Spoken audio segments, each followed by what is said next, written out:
implication being those people think he has made mistakes. Listen, I'm going to tell you this. People tried to talk about the mental acuity of Joe Biden. And as someone who was able to interact with him, I never questioned his mental acuity. But come on now. Come on. I want to be clear that, law enforcement isn't to prevent crime. Law enforcement solves crime, okay? That is what they're supposed to do. They are supposed to solve crimes, not necessarily prevent them from happening, per se. You can wave all the flags you want to, but I am telling you right now that the most unpatriotic people that we have in this country are MAGA and this president. Because the Supreme Court has paved the way for half the stuff that we see that's going on. Listen, Donald Trump is a piece of shit. Okay, we know that. Yes. He is. How Jasmine Crockett chooses to express herself, I'm like, is that going to help your district in Texas? Aren't you there to find a way to get stuff done as opposed to just being an impediment to what Trump wants? How much work goes into that? I'm just going to go off about Trump, cuss him out every chance I get, say the most derogatory, incendiary things imaginable, and that's my day's work. That ain't work. Work is saying that's the man in power. I know what his agenda is. I'm not exactly in a position to stop him since the Republicans have the Senate and the House. But maybe if I'm willing to work with this man, I might get something out of it for my constituency. Because like Joe Manchin said, he's there to represent, or was there for 15 years to represent, the people of West Virginia. She's supposed to be there to represent the people of Texas. You know, the reason he's going after a Jasmine Crockett is because Jasmine Crockett is stupid. The reason I say that is because she says stupid things and does stupid things. She's willfully ignorant. There's a lot of things that she could research. She chooses not to.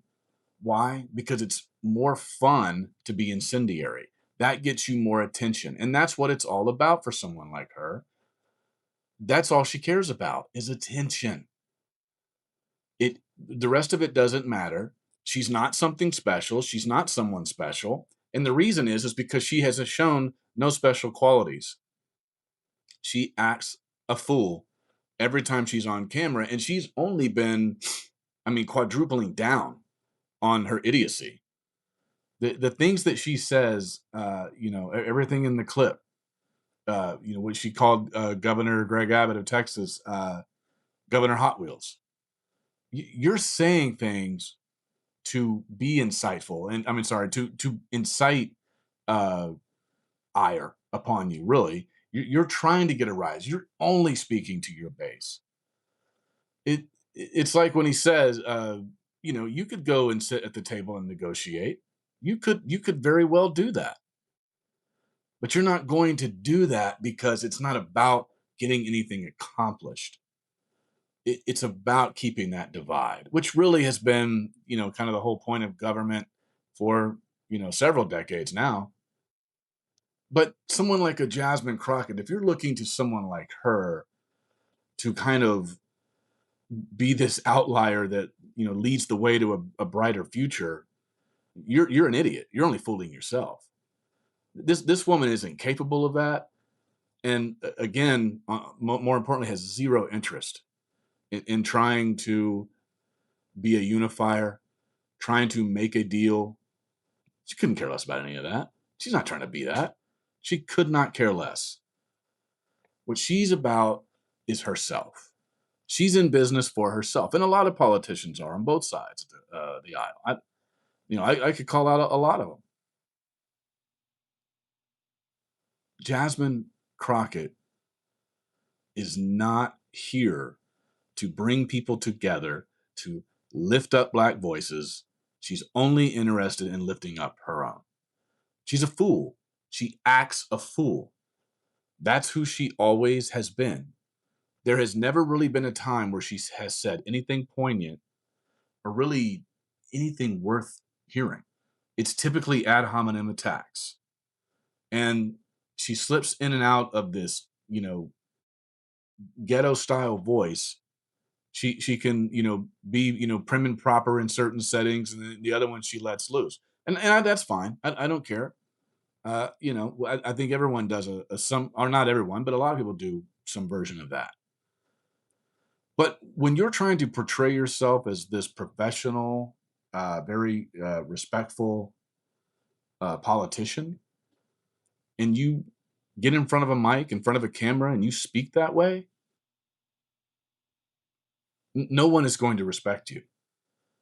No one. No one's respect worth having is going to respect you. Let me say it that way. When you are only in business for yourself, how do you provide value to others? You don't. That woman provides no value, no real value. That, at the end of the day, is who she is. He's got to deal with Black woman issues Oh my writ God. large, and whatever self-hate exists within him. That is self-hate before I've a black woman. never seen a clip of him where he actually praises a Black woman. For That's what I'm doing saying. He's something got well. Black woman issue he's got to deal but with. there- But For context, there was a poll that was recently done, and Jasmine Crockett's approval numbers amongst the American people rival Barack Obama's in 2008. So just for context, he is on an island unto himself because or people caping for some because other people element. because people see her largely working on our behalf. And I also want to say we recently had Jasmine Crockett on. It was on my solo pod, and Jasmine is on the show talking about having to go get fit for a bulletproof vest. So this is not the time for this. Yeah. And it is very dangerous for this. So I hear you even on the danger, even on campuses, but I wanted to bring this in because this is the kind of messaging they're hearing on their sports platforms, on talk radio, all the time. There is a growing divide between Black men and Black women. Oh my God. And I think that some of them are also leaning more conservative in she's their a talking congresswoman points. from Texas, and Yes. Texas has this open carry law. Governor Abbott is such a dangerous, But he problematic sets person. up a false argument. Yes. How much attention is this taken away from you getting whatever you need for your district?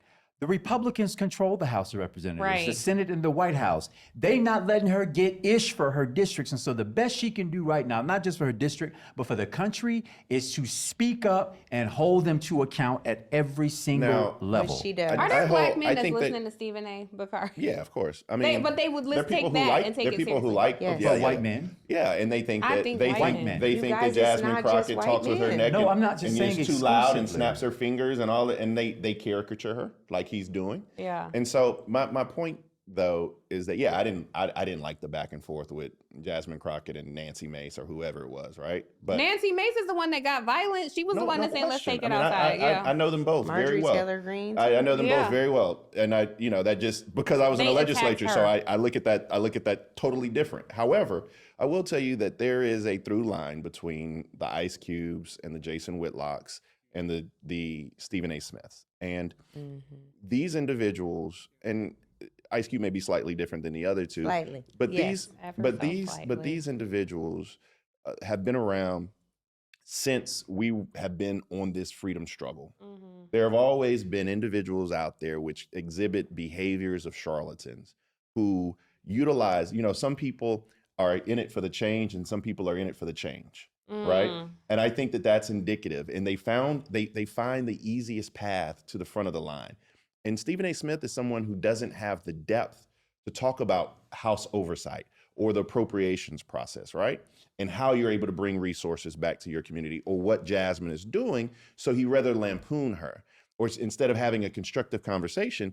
And so I've said what I've had to say about Stephen A. Smith in my book anywhere I can. I don't have a lot of use for him in the political dialogue. I think that there are individuals who he matriculated with at Winston-Salem State University that are extremely disappointed about the man he's become. It's so disheartening to me. It's frustrating, one, because anytime we speak on this, it's like we, man haters and all this. But I feel such confidence in Black men. I've never bought into the idea that all these Black men are voting for Trump. Like, they vote overwhelmingly Democrat. We're pretty much in line with each other. What you all are saying is no, they are, and the data shows that there have been inroads among Black men. I want to ask why, because it is frustrating to me, and it feels heartbreaking, to be honest, because we are impacted by this system as well. It's not a matter of who's impacted worse. We're impacted differently. We sit at the intersection of being Black and being women. And so when men are frustrated with this system, it feels like they fight us. You know, and I would put Stephen A. Smith in that category too. I'm mad at y'all for having joy. I'm mad at y'all for having success. I'm mad at y'all for surpassing us on college campuses. And so it's a small sect of men that are so angry and hurt that they're willing to align with the people who oppress us. What am I getting wrong? Because if you listen to Stephen A. Smith and you find anything other than some absolute pure self-hating little dick energy nonsense from that half-witted idiot basking in the non-existent rays of his own ignorance, it is sad to me that he even gets an audience of Black men. Why aren't Black men right now saying, F Stephen A. Smith, we banning him, we not listening to his podcast, we're not watching his show anymore? That's what Black women do. We organize. Yeah, but there are a lot of Black men who question whether or not they have the ability to breathe and lead in an era of Black girl magic. I think Black men want the bag too. And we on the Democratic side don't talk enough, if at all, or listen about how I'm gonna help you prosper. What does prosperity for us look like? So if at every turn you're the deficit end of the equation, every turn somebody's got to do something for you. Trump's talking points appear to do is to put you on track or on alignment with getting a bag. I don't think that is wholesale widespread. Yeah. Stephen A. Smith, I think he does have issues with Black women, but I also think the brother's also trying to get and maintain and grow a bag. He looks like money. He smells like money. He talks All loud. of it. He knows LeBron, even All though of LeBron can't stand him. You know, so he's there. He walks with a swag. He went to an HBCU, so he's the perfect messenger. And so when people come to him because he looks like he doesn't look. Black men are always in the mode of survival, always. Yeah. And he looks like somebody who's thriving. So you're more inclined to listen to someone who has made it to some point. It's an aspirational thing. That is just wow. Imagine shitting on Stephen A. Smith and everything that man has accomplished. As long as he's been around, longer than these two others, in any of these four people on this panel right here on this podcast. I don't fully understand why anyone cares about Tiffany Cross's opinion either. This is another one who says crazy things. You're going to say that Stephen A. Smith has little D energy? Why? Because he talks loud? This is a very accomplished person. Tiffany Cross couldn't keep her job. If you were ever unfortunate to see her on MSNBC, you would realize her show was an absolute joke. It was just racist-filled rants. That's all that show consisted of. There was no real value there. And again, it's another one. It's another one of these women trying to say and act like they have something to give to this world, that their voice deserves to be heard. And that somehow because of the color of their skin, no one cares to listen to them. It's completely ridiculous. You know, it's similar to the Joy Reids. Tiffany Cross, I mean, right then and there, I don't think I've ever seen this woman on TV say anything positive at all. Now, I haven't watched every single minute of her on-screen, work, but I don't think I've ever heard her say anything positive. I feel like everything she does is complaint. I don't understand how someone lives and that's their whole identity. That makes no sense to me. That just seems like a miserable existence, and I know she can't be that miserable. I mean, I do not understand how someone like her. I mean, I think she's a beautiful woman.